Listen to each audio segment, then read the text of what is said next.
Saudari-saudaraku yang terkasih, selamat siang semuanya. Saudari-saudaraku yang terkasih, saya kira di antara kita semua mempunyai sahabat. Ya, entah satu, entah dua, atau berapa begitu ya. Saya kira tidak ada yang tidak punya sahabat. Karena rupanya toh persahabatan itu juga kita butuhkan. Saudari-saudaraku yang terkasih, ada banyak definisi tentang sahabat. Dan ada di antaranya yang mengartikan sahabat adalah seseorang yang tetap respek kepada kita meski telah mengetahui segala sesuatu tentang diri kita.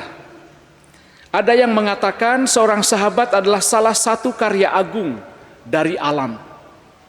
Mungkin dia mengatakan demikian karena rasa pengalaman yang dialami oleh saudara kita ini mungkin sungguh luar biasa dari persahabatan itu.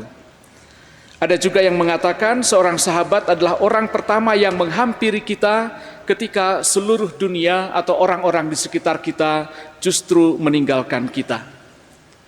Dan tentunya seorang sahabat tidak akan pernah berkhianat. Saudari-saudaraku yang terkasih, dalam Amsal 17 ayat 17, Salomo mengungkapkan bahwa seorang sahabat menaruh kasih setiap waktu.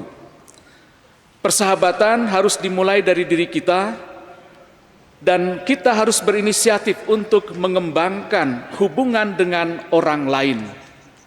Perlakukanlah orang lain sebagaimana kita ingin diperlakukan, dan jika kita ingin memiliki sahabat, kita harus terlebih dahulu menjadi seorang sahabat bagi orang lain.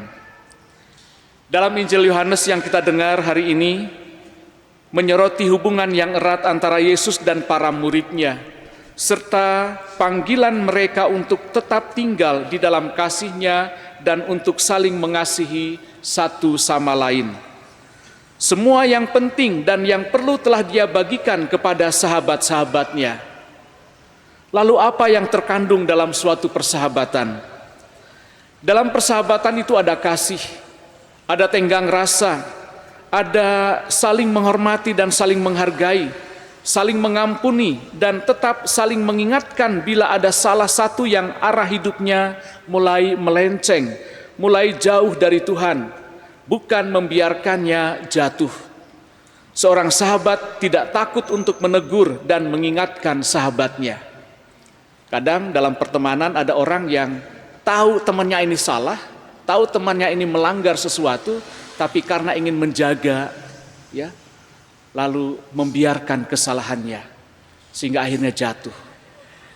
Saudari-saudaraku yang terkasih, kita ingat bahwa ketika kita menjaga untuk tidak jatuh dalam dosa, bukan hanya karena kita menjaga perlakuan-perlakuan kita, tetapi juga kita berani untuk menjaga orang lain supaya tidak jatuh dalam dosa.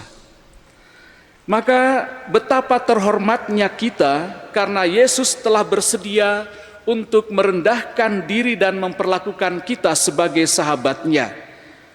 Tentu itu semua bukan pertama-tama karena kita layak, melainkan karena Yesus melayakkan kita, memampukan kita untuk menjadi sahabat-sahabatnya, sehingga Dia mau membagikan rahasianya kepada kita, yakni segala sesuatu yang Dia ketahui dari Bapa.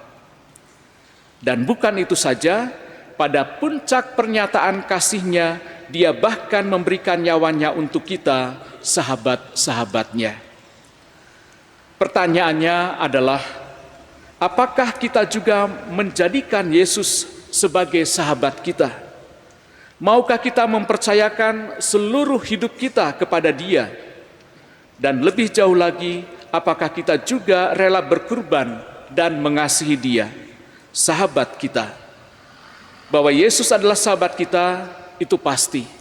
Tetapi bahwa kita adalah sahabat Yesus, itu yang masih perlu pembuktian dari kita sendiri.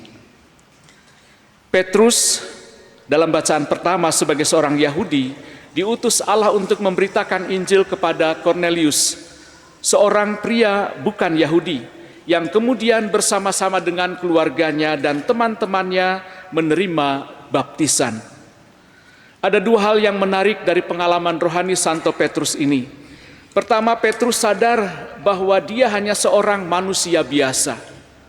Ya, dia mengangkat Kornelius yang berlutut, yang bersujud di hadapannya, dan mengangkat Kornelius dengan mengatakan, "Aku ini hanya manusia biasa."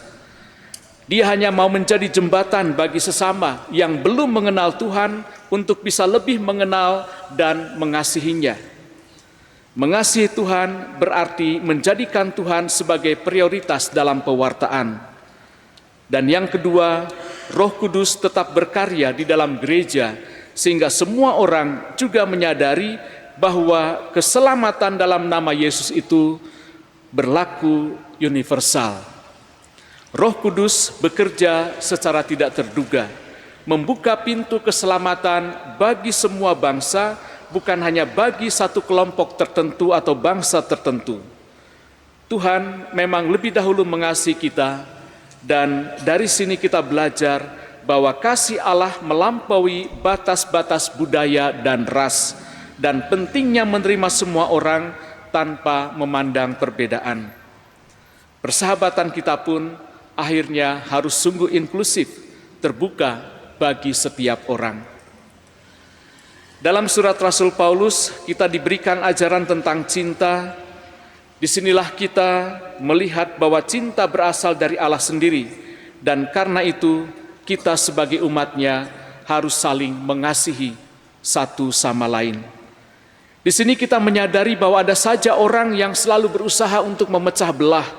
Ada saja orang yang menjadi batu sandungan bagi sebuah persatuan, persaudaraan, pertemanan atau persahabatan, perdamaian, dengan menyebarkan kebencian dan pemisahan, dengan menyebarkan fitnah dan berita-berita bohong. Cinta adalah manifestasi dari Allah, dan dengan mengasihi sesama, mencintai sesama, kita mencerminkan kasih Allah kepada setiap orang. Dari ketiga bacaan yang kita dengarkan hari ini, kita melihat keterkaitan antara kasih Allah, kasih sesama, dan kesetiaan kepada Kristus. Sebagai umat Katolik, sebagai pengikut Kristus, kita dipanggil untuk terus-menerus berusaha memperjuangkan dan memperkuat iman kita dengan merenungkan dan menghayati sabda Tuhan ini dalam kehidupan kita sehari-hari. Kita harus menjadi saksi kasih Kristus di dunia ini, menerima semua orang tanpa diskriminasi, dan hidup dalam persaudaraan Kristiani sejati. Dengan kasih yang dianugerahkan Allah, marilah kita berkomitmen untuk menjalani hidup yang mencerminkan ajarannya, menyebarkan kasih-Nya kepada semua orang, dan tetap setia dalam persaudaraan Kristiani. Hanya dengan demikian, kita dapat menjadi terang bagi dunia dan membawa kemuliaan bagi nama-Nya. Tuhan memberkati.